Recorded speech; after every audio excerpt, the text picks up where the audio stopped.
Bloco de aulas número 2, definições relacionadas aos dons.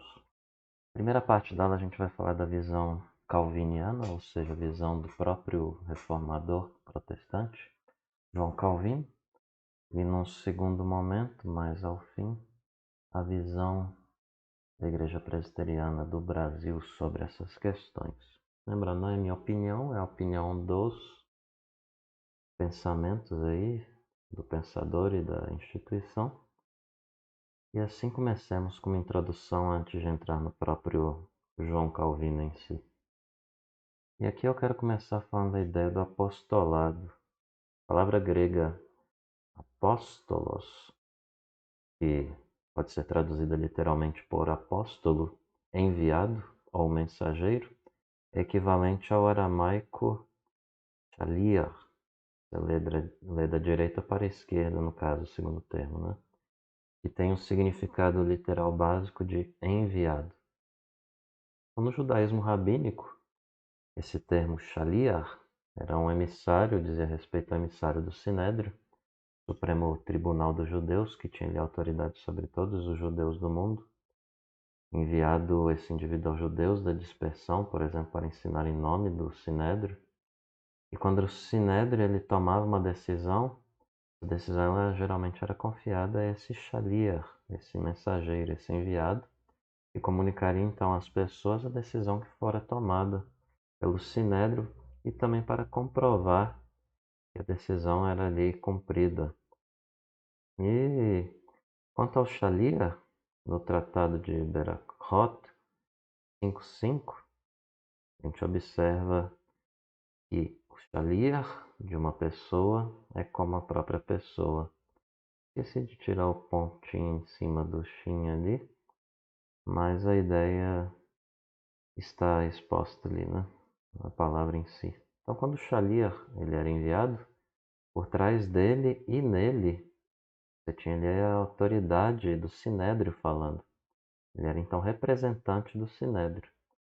Em outra porção do Talmud, especificamente no Tratado de Kiddushin 2.1, é dito que um homem ele efetua o noivado por conta própria ou por meio do seu mensageiro, né, o shaliach, sendo que uma mulher se torna noiva por conta própria ou por meio do seu shaliach também. Então, o homem ele noiva sua filha quando ela é menina por conta própria ou por meio, diz ainda essa porção do tratado, por meio do seu shaliach. Prosseguindo, foi isso aí que aconteceu com a pessoa de Paulo ou Saulo. Lembrando que Saulo e Paulo é o mesmo nome em contextos diferentes. Não tem nada a ver com antes de conversão e depois da conversão. Saulo geralmente, que está associado aí ao termo hebraico do nome de Saul, né?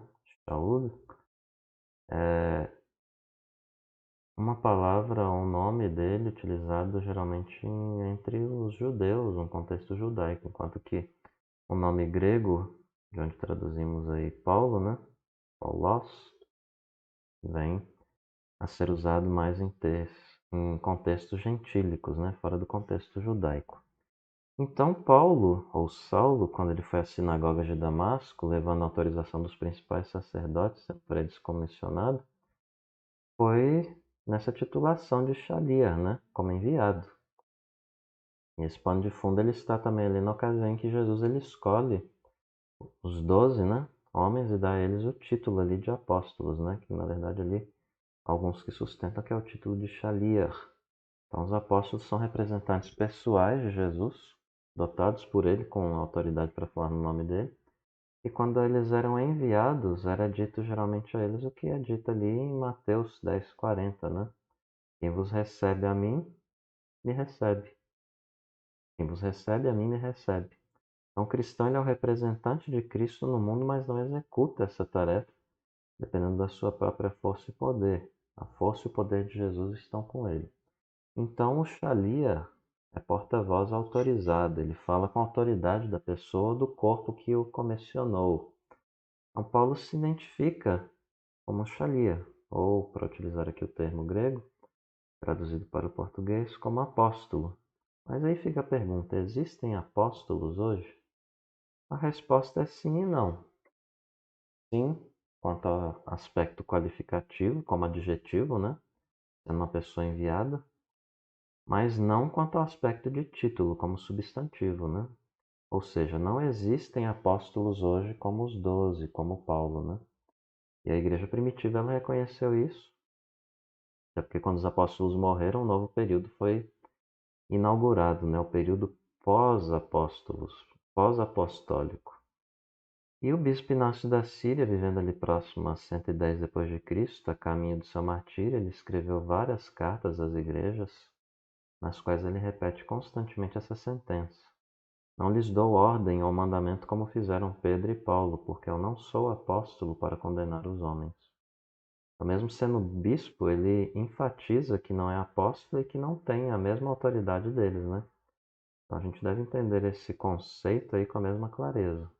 Ou seja, os discípulos, os apóstolos de Jesus, eles foram únicos, e a gente observa isso à luz do livro de Atos de algumas maneiras. E eu destaco quatro aqui, né, delas. Em primeiro lugar, eles recebem um chamado e autorização especial de Jesus. É bem nítido com os 12. Paulo também afirmava e reivindicava, defendendo sua autoridade apostólica, ao afirmar que não a recebeu da parte de homens, nem por meio de algum homem, mas por Jesus Cristo e por Deus Pai. Além disso, os apóstolos foram únicos por terem sido testemunhas oculares de Cristo e são nomeados para estarem com Ele, para os enviar a pregar, né? Antes da sua morte, também Jesus ele disse: "E vós também testemunhareis, porque estáis comigo desde o princípio", falou aos apóstolos, né? Temos uma imagem de reconstrução possível do rosto de Paulo, né? São os 3 anos que ele passa na Arábia, onde ele recebe o Evangelho por revelação de Jesus, quando ele fala em Gálatas 1:11, 12, 17, 18. Eles compensam os 3 anos do ministério público de Jesus, que ele tinha perdido. Ele afirma em 1 Coríntios 9:1, não sou apóstolo, não vi Jesus, nosso Senhor. E a resposta aí, automaticamente, da pergunta retórica é que ele é apóstolo, ele viu Jesus. E em terceiro lugar, os apóstolos eles tinham inspiração extraordinária do Espírito, né? E em João está escrito que tem ainda muito que vos dizer, mas vós não podeis suportar agora, quando vier, porém, o Espírito da verdade, ele vos guiará a toda a verdade. Em quarto lugar e último lugar, né, eles tinham poder de realizar milagres.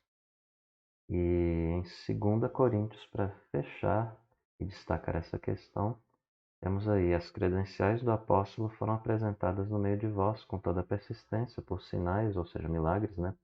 Prodígios, poderes miraculosos. E aqui nós vemos que os que teimam em dizer que são apóstolos hoje, na verdade o fazem por quererem evidência, para terem alguma suposta autoridade sobre homens, dominar sobre outras pessoas, e não correspondem de fato aos critérios bíblicos para o apostolado que aqui destacamos. Então, se existem, é apenas no título de. Não é no título, é na questão de função, e quem desempenha geralmente isso é o missionário, de uma maneira mais evidente e formal, mas não é apóstolo, e os apóstolos que existem no questão de título, eles já estão mortos, igual diz o Augusto Nicodemos. Apóstolo bom e verdadeiro é apóstolo morto. Não existe mais hoje. E quem diz está querendo aparecer meramente, diriam alguns, né? Então nós encerramos aqui. Os apóstolos só são os 12 e Paulo. Em que por 12 exclua o Iscariotes, no sentido de que não foi ali concebido como verdadeiro, né? Mas como falso. Então, concluo esse pensamento introdutório aqui e até a próxima.